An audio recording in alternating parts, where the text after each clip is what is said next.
to have positive confirmation of a safe landing. We're seeing it on the LTP.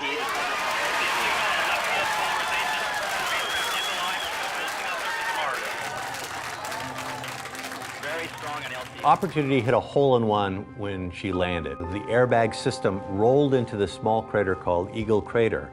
And when the rover first turned on its cameras, it saw that the rim of the small crater was lined with exposed bedrock. So we took out our microscope for the first time and we took a picture, and the surface of Mars at that location is littered with an uncountable number of little round things. That were called blueberries because they looked like blueberries in a muffin. What we discovered was that those are features that form in water, and they were a really definitive sign that there had been liquid water on the surface of Mars sometime in the past. You know, after we left Eagle Crater, we went to Endurance Crater, and that's the crater we drove down in. And there we did what the geologists call an in-sequence stratigraphic section, which is essentially reading the chapters of the Martian history book in reverse order. That rover became a stratigrapher. First time you had a stratigrapher on Mars. We knew we wanted to go after Endurance to Victoria. We put pedal to the metal and we started heading there, tens of kilometers away.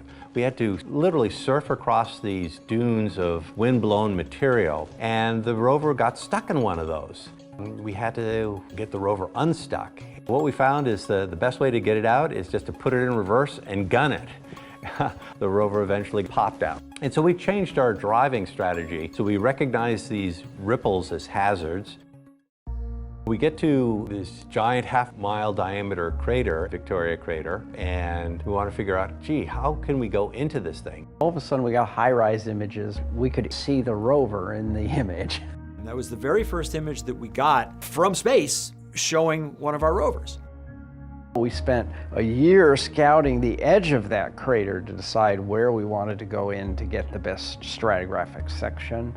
We found a place to go in, and we drove down in, and we spent about a year inside Victoria Crater.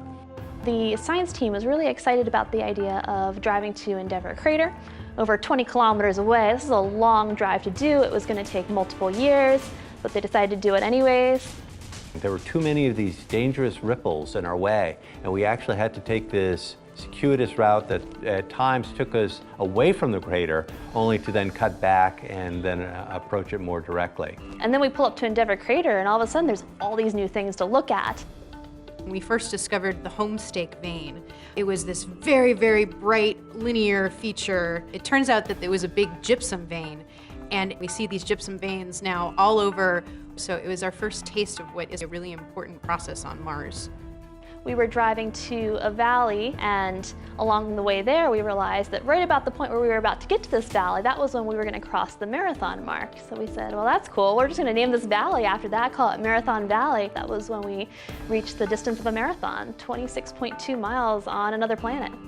We continued driving through some slopes down a little bit on the interior of the crater rim until we came back out so that we could continue on to the next valley, Perseverance Valley, where the rover was exploring when we lost contact. We said we're going to operate this vehicle until the day where we can't, and that's exactly what we did, and I'm really proud. We've set a foundation that will serve as the basis for future exploration.